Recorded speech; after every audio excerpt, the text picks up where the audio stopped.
મહત્વના સમાચાર મળી રહ્યા છે। લોકસભા ચૂંટણી માટે કોંગ્રેસ દ્વારા મહત્વની બેઠક યોજાઈ છે। લોકસભા ચૂંટણીને લઈને કોંગ્રેસ દ્વારા મહત્વની બેઠક યોજાઈ છે। તો કોંગ્રેસની કારોબારીમાં ચૂંટણી અંગેની ચર્ચા થશે। આજની આ વિસ્તૃત કારોબારીની સભામાં ખાસ કરીને જે કંઈક મુદ્દાઓની ચર્ચા કરવામાં આવે છે, આજે મને પણ આમંત્રણ આપ્યું છે પ્રમુખશ્રી, એમનો આભારી છું। ખાસ કરીને આવનારા લોકસભાના જે કંઈક ઇલેક્શનો છે એ માટેની તૈયારી, એના ભાગરૂપે અને એની સાથે સાથે રાજ્ય સરકાર અને કેન્દ્ર સરકારની જે નિષ્ફળતાઓ છે એને પણ ઉજાગર કરવા માટેની આ એક બેઠક બોલાવવામાં આવી છે। ખાસ કરીને 5 વર્ષમાં કેન્દ્ર સરકારમાં શું થયું, ક્યાં પાયા ક્યાં ખોયા, અને લગભગ 22-23 વર્ષના શાસન દરમિયાન ગુજરાતમાં લોકોને શું મળ્યું એ અંગેની પણ ચર્ચા કરવામાં આવશે। છેલ્લા લગભગ 3-4 દિવસ પહેલા 9મી વાયબ્રન્ટ ગુજરાત માટેની બેઠક મળી। માત્ર રાજ્યમાંથી નહીં, દેશમાંથી નહીં, પરંતુ વિદેશમાં પણ ઘણા બધા આમંત્રણો મોકલવામાં આવ્યા હતા। આશ્ચર્યની વાત છે, મને ખ્યાલ નથી કે યુએસએ અને યુકે એમાંથી કેમ બેકઆઉટ કરી ગયા,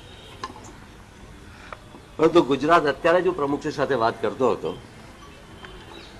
કે આ 9 વાયબ્રન્ટ ગુજરાતના જે કંઈક ફંક્શનો થયા, બીજા શબ્દ પ્રયોગ કરવા માંગતો નથી,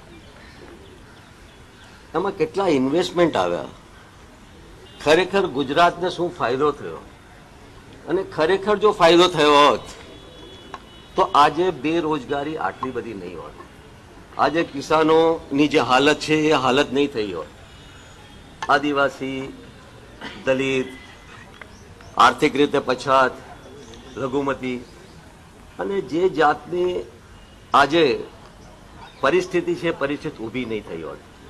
ગુજરાતના મુખ્યમંત્રી શ્રી જાતે જ જો એમ કે પોલીસ તંત્રમાં અને રેવન્યુમાં જે જાતના ભ્રષ્ટાચારો છે એ 22-23 વર્ષ પહેલા નહોતા, એટલે કે કોંગ્રેસનું શાસન હતું ત્યારે નહોતું, એ આજે આ બધું છે। ત્યારે ખાસ કરીને વાયબ્રન્ટ ગુજરાતમાં કેટલા રોકાણો ગુજરાતમાં આવ્યા, એનાથી લોકોને કેટલો ફાયદો થયો એ અંગે રાજ્ય સરકારે એક વ્હાઇટ પેપર બહાર પાડવું જોઈએ, ને એની માંગણી પણ આજે અમે આ બેઠકમાં કરવાના છીએ। જે રીતે કેન્દ્ર અને રાજ્યનું દેવું વધ્યું છે, કેન્દ્રમાં લગભગ 82 લાખ કરોડ રૂપિયા અને ગુજરાતનું લગભગ 2.5 થી 3 લાખ કરોડ રૂપિયા, એટલે કે માથાદીઠ કેટલું દેવું છે એ આપણે સમજી શકીએ એમ છે। ત્યારે ગુજરાતની આ પરિસ્થિતિ છે એમાં, અને જે રીતે ખર્ચાઓ થાય છે બેફામ રીતે, જે રીતે આદિવાસીઓ પરેશાન થાય છે, એમની જમીનો જે રીતે લેવામાં આવી રહી છે, જે 5th શેડ્યુલમાં છે એ જમીનો પર જે રીતે લઈ અને એના ઉપર જે રીતે બાંધકામો શરૂ થયા છે, ત્યારે આ બધી બાબતોમાં રાજ્ય સરકારે લોકસભાના ઇલેક્શન આવે તે પહેલા એકાદ વ્હાઇટ પેપર બહાર પાડવું જોઈએ, જેથી લોકોને પણ ખ્યાલ આવે સાચી પરિસ્થિતિનો। તો ખાસ કરીને આજની આ બેઠકનો જે કંઈક મકસદ છે, એક તો લોકસભાના ઇલેક્શન માટે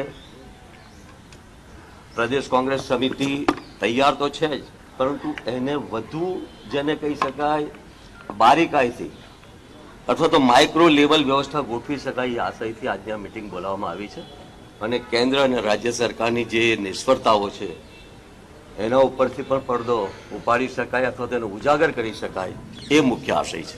સાહેબ, જે વાત કરીએ કેટલી બેઠકો જીતવાનો લક્ષ્યાંક કાર્યકરોને? 26 બેઠકો ઉપર જીતવા માટેના અમારા પ્રયત્નો રહેશે।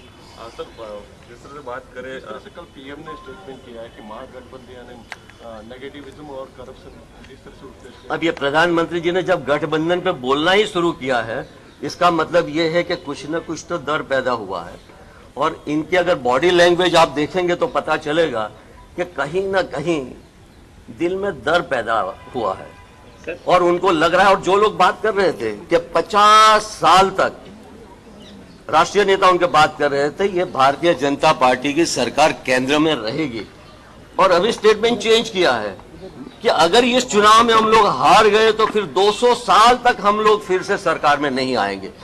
इससे आपको पता चलता है कि क्या हो रहा है, क्या डर है उनके दिल में, क्योंकि उनको पता है कि कुछ किया ही नहीं है तो देश की जनता कैसे मदद करेगी। સર વીએચપી ને એવું છે કે એકલા લડવા કોઈ સક્ષમ નથી એટલે મહાગઠબંધનમાં ગુજરાતીમાં રાખવાનું It is not like that. सवाल ये है कि इनको शिकस्त तो देनी है, ऐसे भी कांग्रेस ने बहुत बार हरा चुके हैं और 2 सीटें आई थी इनकी और गुजरात में भी कहीं पे भी नहीं थी। तो ऐसा नहीं है कि कांग्रेस पार्टी या और कोई पार्टी सक्षम नहीं है, लेकिन जब लाइक माइंडेड पार्टीज, कम से कम इनको डर पैदा होना चाहिए, इनको चिंता होनी चाहिए, इनको फिक्र होनी चाहिए कि सब पॉलिटिकल पार्टीज इकट्ठी क्यों हो रही है। इसलिए हो रही है कि जो राष्ट्र है, देश जो है, वो आज बर्बाद हो रहा है। राष्ट्र की हालत बहुत नाजुक हो रही है और राष्ट्र आज चौराहे पे आपके खड़ा हुआ है। खास तौर पे हमारी जो आर्थिक स्थिति है बहुत ही खराब हो चुकी है। जैसे मैंने कहा, जो कर्ज है 82 लाख करोड़, ये छोटी मोटी बात नहीं है। तो पैसे कहाँ खर्च किए गए? इनको सिर्फ इवेंट मैनेजमेंट आता है, इनको सिर्फ पब्लिसिटी आती है। अभी आपने देखा होगा कि एक अवार्ड दिया गया था, वो पता नहीं वो किसने दिया, क्यों दिया, और पीएमओ की इंटेलिजेंस क्या कर रही थी वो भी पता नहीं। और अवार्ड भी कौन सा मिला? मार्केटिंग का। गुजरात की जनता और आप लोग अच्छी तरह से जानते हैं, उसमें मैं ज्यादा डिटेल में जाना नहीं चाहूंगा। ओके, धन्यवाद।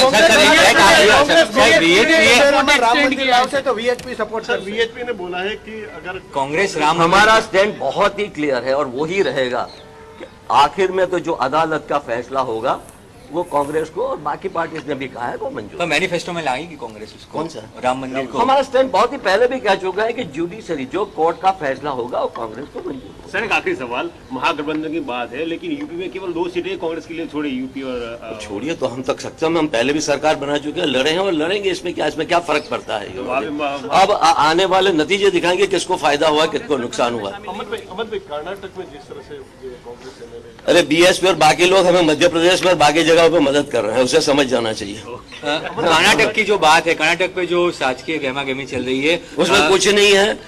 और जिस तरह से पैसे खर्च किए जा रहे हैं, मेरे ख्याल से गुजरात की जो मीडिया है उनको पता करना चाहिए कि मुंबई कौन गया था, कितने पैसे लेके गया था, कितने पैसे दिए गए। Okay, thank you. તો લોકસભાની ચૂંટણી પહેલા કોંગ્રેસ દ્વારા મહત્વની બેઠકનું આયોજન કરાયું છે અને આ બેઠક પહેલા અહેમદ પટેલે મીડિયાકર્મીઓ સાથે વાત કરી તેમણે જણાવ્યું કે આવનાર લોકસભાની ચૂંટણી અંગેની તૈયારીની આ બેઠકમાં સમીક્ષા કરાશે, સાથે રાજ્ય અને કેન્દ્ર સરકારની જે નિષ્ફળતાઓ છે તેને ઉજાગર કરવામાં આવશે। તો આ સાથે જ જે 22-23 વર્ષમાં ગુજરાતને શું મળ્યું છે તે અંગે આ બેઠકમાં ચર્ચા કરાશે અને વાઇબ્રન્ટ સમિટને લઈને ઘણા બધા સવાલો અહેમદ પટેલે કર્યા હતા। તેમણે જણાવ્યું કે કેટલું રોકાણ વાઇબ્રન્ટ સમિટથી ગુજરાતમાં થયું છે, ગુજરાતને શું ફાયદો થયો છે તે સરકારે બતાવવું જોઈએ। આ સાથે જ તેમણે એવી આશા વ્યક્ત કરી કે આવનાર લોકસભાની ચૂંટણીમાં ગુજરાતમાં 26માંથી 26 બેઠકો કોંગ્રેસ જીતશે। સાથે ગઠબંધન પર તેમને સવાલ કરતા તેમણે જવાબ આપ્યો હતો કે વડાપ્રધાન મોદીએ ગઠબંધન અંગે બોલ્યું તે જ બયાન કરે છે કે ક્યાંક ને ક્યાંક તો ગઠબંધનને લઈને ડર પેદા થયો છે। તો અહેમદ પટેલ અને પ્રભારી રાજીવ સાતવની હાજરીમાં લોકસભાની ચૂંટણી પહેલા કોંગ્રેસમાં મહત્વની બેઠકનું આયોજન કરાયું છે અને લોકસભાની ચૂંટણીની તૈયારી અંગે આ બેઠકમાં ચર્ચા વિચારણા હાથ ધરાશે। તો આ પહેલા અહેમદ પટેલે મીડિયાકર્મીઓ સાથે વાત કરી હતી, ઘણા બધા સવાલો ઉઠાવ્યા હતા। વાઇબ્રન્ટ સમિટથી ગુજરાતને શું ફાયદો થયો છે તે અંગે સરકારે કહેવું જોઈએ।